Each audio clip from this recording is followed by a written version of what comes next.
Do you want a 15% damage boost just by pressing a single button on your controller? Well, here it is, folks. The single best damage booster in the game. You might just be using it already, but in all likelihood, you're not using it correctly, and you're leaving a ton of damage on the table. Can you guess what it is? Did you say heroics? Well, that is powerful, but it takes more than a single button press to activate. Fortitude? Okay, also powerful, but also harder to activate. Coming in right behind those two, and even more powerful than Attack Boost 7 is, that's right, Offensive Guard. Yep, 15% attack boost simply by blocking.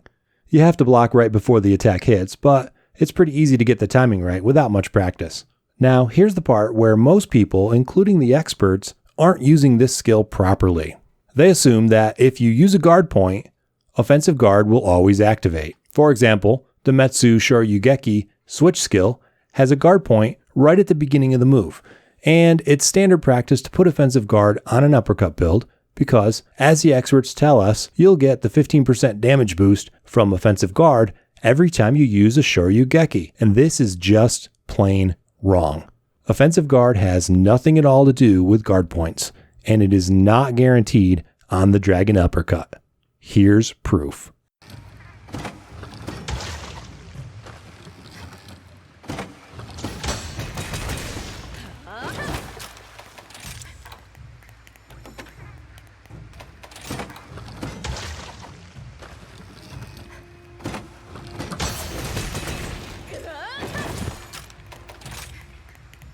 As you can see, a perfectly acceptable Shoryugeki can either trigger Offensive Guard or not, depending on how perfect your timing is.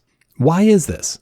Well, to understand it, you first have to understand how Offensive Guard works, and also what a guard point really is. Don't worry, they're both really easy concepts. First, the guard point. A guard point is when you perform an attack, and during a few frames of that attack, your shield is exposed and can block automatically. That's all there is to it. Quite literally, it's a point during your attack, which you automatically guard. Not all attacks have a guard point. The most obvious ones are on the Charge Blade, and there's actually an attack on the Sword and Shield that has a guard point too, the Metsu Shoryugeki. Now, what about Offensive Guard? Offensive Guard is an armor skill.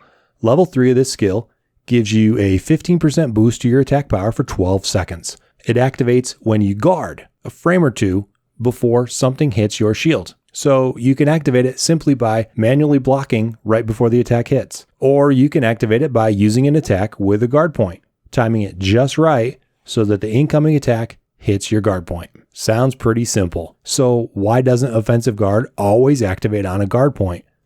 The reason is that the guard point is several frames longer than the window for activating Offensive Guard. Put another way, the Offensive Guard timing is a lot tighter than the timing for a guard point. Just because the guard point triggers doesn't mean the Offensive Guard will trigger. In order to get Offensive Guard to trigger, the guard point has to be perfectly timed too. This goes for Charge Blade as well as Sword and Shield. And when using Sword and Shield, you can do a proper uppercut, activate the guard point to get the bonus hits, and still not trigger Offensive Guard. So when your favorite Monster Hunter Rise Sword and Shield expert tells you to put Offensive Guard on your Shoryugeki build and tells you it's going to activate every time, well, he's just plain wrong. You're going to have to practice your timing on these and make sure you're starting your move at the very last moment. Don't worry, it really is easier than it looks. When I started practicing it, I couldn't do it for the life of me, and now I can't not do it. So one simple way to ensure that Offensive Guard is always activated: incorporate some blocks into your playstyle. A single point of the guard skill will open up a lot of opportunities for you to do this without having to deal with the recoil of blocking. This will ensure that you get the 15% bonus on more of your attacks, not just the uppercut. I mean, you can't spam Shoryugeki constantly, can you? So that's it. Pretty simple. Thank you to everyone who has subscribed over the last week. You are all amazing human beings. And if you haven't already, subscribe to the channel. Lots more cool videos on the way. Tell me what you think in the comments. I read every single one and reply to all your questions. And if you're that one guy who is still wondering why I didn't mention guard slash, well, that video is coming up soon.